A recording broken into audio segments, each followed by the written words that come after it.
Hey, it's Kelly. Welcome back to another episode of Ask a Therapist. Today I'm going to walk you through how I got from being a 20-plus year youth pastor into being a licensed therapist. More specifically, a 20-plus year closeted youth pastor into an out licensed therapist who works with the queer community and those with religious trauma. I grew up in a mainline Protestant denomination. Every single Sunday, we were in church. Every single special event, we were in church. I belonged to a denomination that moved their pastors around. And when I was a junior, we got a new pastor. And one of my most formative periods of my life began because we got our first female pastor. And I thought that was amazing. I was super excited. And I heard everyone around me talking about how much they didn't want a female pastor, especially not a female pastor whose husband was a pastor at another church. So he wouldn't even be, around very often. When she came to the church, we didn't really have like a youth ministry or anything like that. So she sent out this questionnaire one day during church and said, what is it you want to see happen new or that we're not doing right now? And I said, I wanted to see a youth group. So we started one. And in those upcoming years, I learned a lot of really important things about myself. Number one, that I wanted to go into youth ministry. Number two, that I wanted to be nothing like this woman ever in my life. And through her, I was introduced to an organization where I eventually met my wife. So it's a very weird feeling to know that you have a huge part of your life trajectory that you owe to someone who you don't have any desire to speak to at all. But here we are. I'm also learning, for a lot of us, that's church history in our lives. I went to college for youth ministry. I went to a fairly prominent Christian college in our area. I joined this leadership group at college, and it was a student chaplaincy program. So for every floor in our school, we had a student chaplain, and we were there for the spiritual needs of our floor members. My last year at that school, we had a couple of students who requested a 24-hour prayer vigil in our building. And the reason they wanted that vigil was because they wanted to no longer be queer. We did it because they asked for it, and I wasn't part of it. But I was in the building when it happened. I talked to them years after, when they left the school. It didn't take, obviously, because you can't pray the gay away. And they had finally gotten to a point where they could really talk about it and how traumatic it was. And I can definitely mark that as one of the first steps towards me wanting to become a therapist and understand how the psychology of the world intersects with religion and how religion impacts our psychology and our understanding of ourselves and the world. And that was one of the times that it became very clear to me that I could never tell anybody who I am. Because honestly, I've known I'm bisexual since I was like third grade. I never assumed that was like an option for me to be with anyone but a man, but I've known that that was within my capacity since I was in third grade. I got sick, I left school, I took a number of different church jobs. The thing about being a youth pastor is it doesn't really necessitate a bachelor's degree because in reality, experience is basically the same thing. As long as you are educated in the doctrine of the church that you're working in and you make a name for yourself, then you're good and you can get a job and you're probably okay. You build your resume and you don't necessarily need the schooling. I was working at a church still in Pennsylvania where my family is, and the church itself came to me and said, oh, by the way, your position is funded by a grant that is running out in 2 months. And so we're going to take your position part-time. And by doing so, we can run it almost 6 months.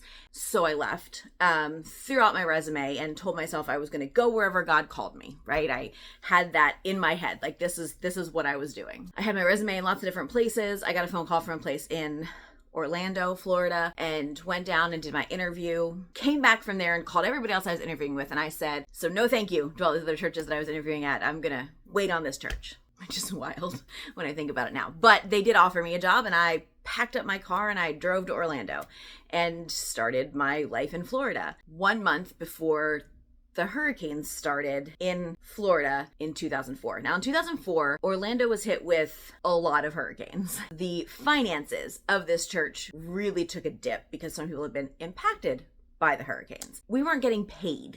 We weren't getting paid as much as we should have been. I had student loans I needed to pay, and things got kind of dicey. I decided to leave that job. I moved to the town that I live in now. I decided to stay out of church work for a while. I was nannying and working retail, and that was what I was going to do for the foreseeable future.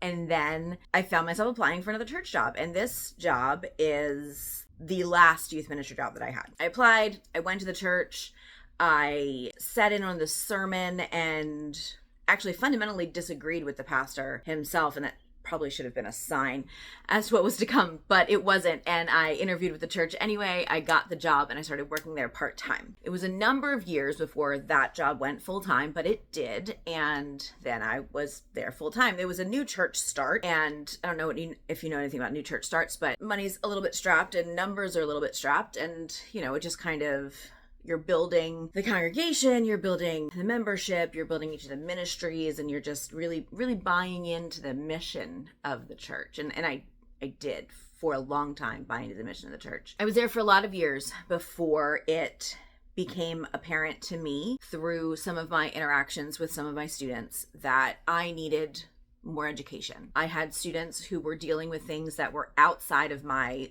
ability to help them handle. I went back to school to finish my bachelor's degree in order to get my master's degree in counseling. So finished my bachelor's online at honestly a great school, but I finished my bachelor's degree in youth ministry, which, just a quick aside, is why I think it's hysterical. People come on here and they're like, what do you know about religion? What do you know about, I have a degree from a Bible college. I did this, right? I did these classes. I worked over 20 years in churches. I know the things that people come on here telling me I don't know. Then I decided to get my master's. And this is where, would I change this next part? No. Do I like telling it? Also no. I decided to get my master's degree, and I started doing research on where I wanted to get it. And I didn't want to take the GRE, y'all. I didn't want to. I ended up at Liberty University. I did. I gave mine to Liberty University. And I take solace in the fact that now I use the degree I earned there to help queer people and people working with religious trauma, and to do this channel. This is what I use my credentials for, which I think is hysterical a little bit. I didn't actually intend to get licensed. I was going to use my education to further what I was doing in the church. And I still had that same boss, and he didn't really like me getting my master's. I still to this day don't know why. Things weren't great between us. We have a hierarchy in our denomination, and I did at one point go to someone who is essentially his boss outside of our congregation and tell him the things that were happening. And he did leave the next year. I do not think the two things were connected. I will never know if two things were connected, but that's how it happened. And we got a new pastor. Starting with that new pastor, coming from how negative the relationship with the pastor before him had been, it was lovely. It was lovely in the beginning. Having a boss that was listening, because I was able to explain to him sort of where I think my relationship with my former boss went wrong. And I do believe that he heard at first a lot of that.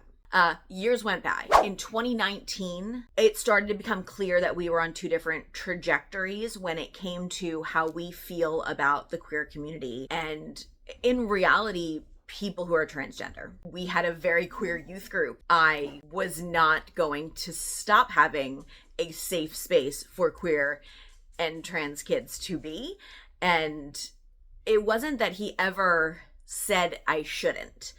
He gave a sermon in 2019, November of 2019, and this was for sure the beginning of the end for me at that church. He had been very clear about his struggle with his mental health. He said, could you imagine if someone told me that my depression was actually how God made me? And if I embraced it and stopped fighting it, then I would be happy. That would be so dangerous. And that's what we do when we tell people who are part of the queer community or people who are transgender that they should embrace that, and that's how God made them. This began in November, and he and I didn't talk again until January. Which, if you've ever worked in a church, that's very weird to not talk to your boss for 2 months, especially not during Christmas. And I was very involved in Advent But we managed to make it all the way through. Didn't talk November, didn't talk December. January came, he met me in my office. January 2020, and we knew there was going to be a big vote in our denomination about where the denomination stood on homosexuality as a whole. And he made it very clear to me in our conversation. He's like, we know that we're on two different sides of this. And I said, okay, great. And he said, I fully intend to be in this with you in a very positive working relationship, even though we know we're going to both be on different sides of this split. And when that split happens, we will work together to do whatever the church needs to have done. And I said, okay, I can get behind that. I'm good with that. I said, okay, great. He left my office. And a week later, he checked himself into inpatient treatment. 2 weeks after that, he was put on a leave of absence. Our assistant pastor took over. And the week he took over, he and another member of the congregation entered my office and said to me that I had taken over too much authority in the church. And I had been doing a lot of things that are outside my job description, but they were things that no one else was doing and they asked me to do. They said I had taken on too much responsibility and that I needed to stay in my lane and stop doing so many things that were outside of my job and just focus on what was important and what I was so very good at. So that takes us to about very end of February, very beginning of March. Now, if you remember what else was happening in the very beginning of March of 2020, there were some other crazy things happening, right? So second week of March, sent all of our kids home from school. For spring break, you'll stay home for 2 weeks. We'll clean the schools. Everybody's coming back, no problem. And the kids never go back to school that whole school year. Remember, I'm in Florida, so they did go back in the fall. And here we are in the beginning of the lockdown of pandemic. Now, one thing I forgot to add into this journey is in 2019 is when I graduated with my master's. My master's in counseling. I started my residency for the state with a private Christian practice in the town that I live in. I actually was meeting as a branch of that in the church that I was working in because that had become my goal at that point, was to essentially work a private practice out of the church I was working in and start it as like a counseling ministry out of that church. Because at that point I was like, okay, youth ministry, maybe not for me all the time, but maybe still in church work and working with people in this therapeutic way. At this point in 2020, I was meeting in person with people at this church with clients as a branch of this place that I'm doing my practicum and internship with. Okay. So here we are, March 2020, right? We're all kind of locked down. We've got 2-3 weeks of this. We're meeting online as a youth group. We're meeting online as a church. I helped the church transition into how to do this online, kind of outside of my box, but whatever, right? During the pandemic. And in the beginning of April, I get an email saying that I need to meet with essentially our HR about my job performance. So I get on this Zoom with our HR team and they tell me that I am not living up to the expectations of my job. I have to, between then, I have 90 days. So it takes me to the beginning of June to increase the youth group attendance by 50%.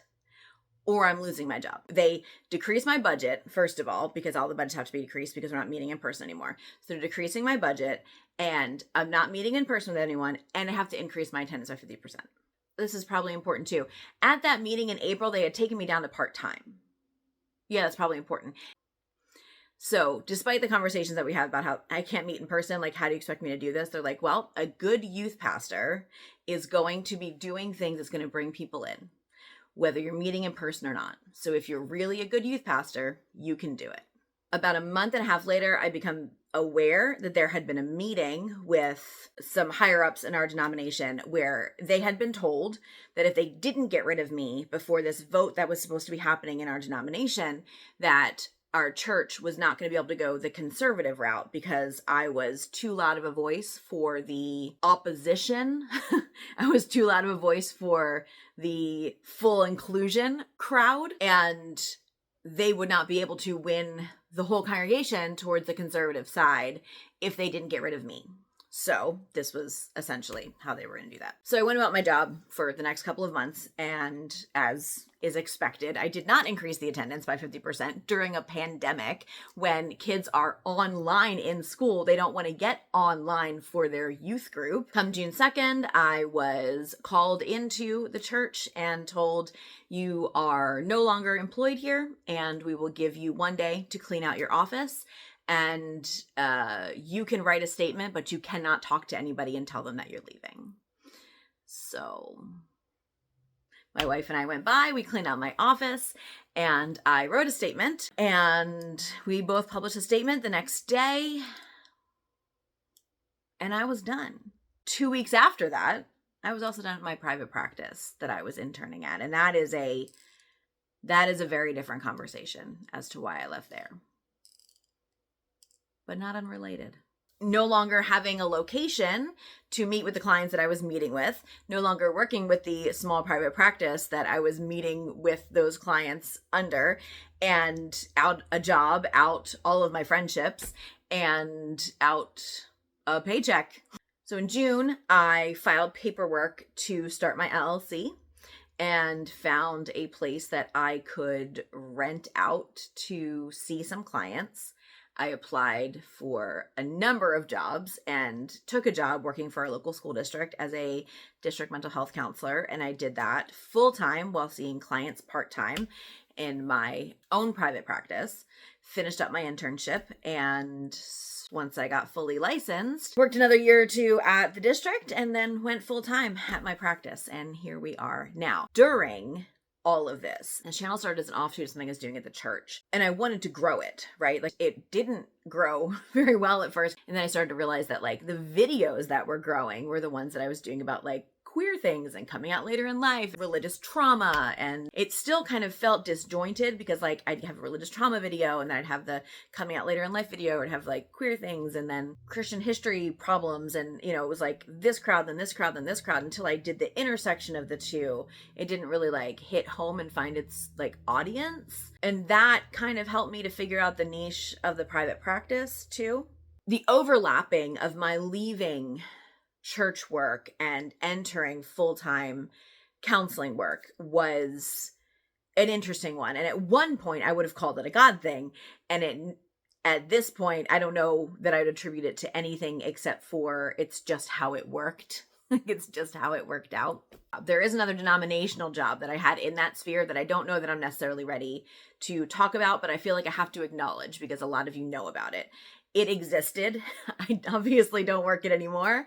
And it is a good thing that I don't work it anymore, but it's not one that I'm necessarily ready to dissect publicly. The journey from full-time youth pastor to licensed therapist who now does this online and also has a local private practice where I work with queer couples and queer individuals and people with religious trauma. That journey is a much more direct line than you might expect. There's a lot of people from my old life that I don't talk to now, that I do feel if they wanted to talk to me, they would have reached out by now. And so we don't talk.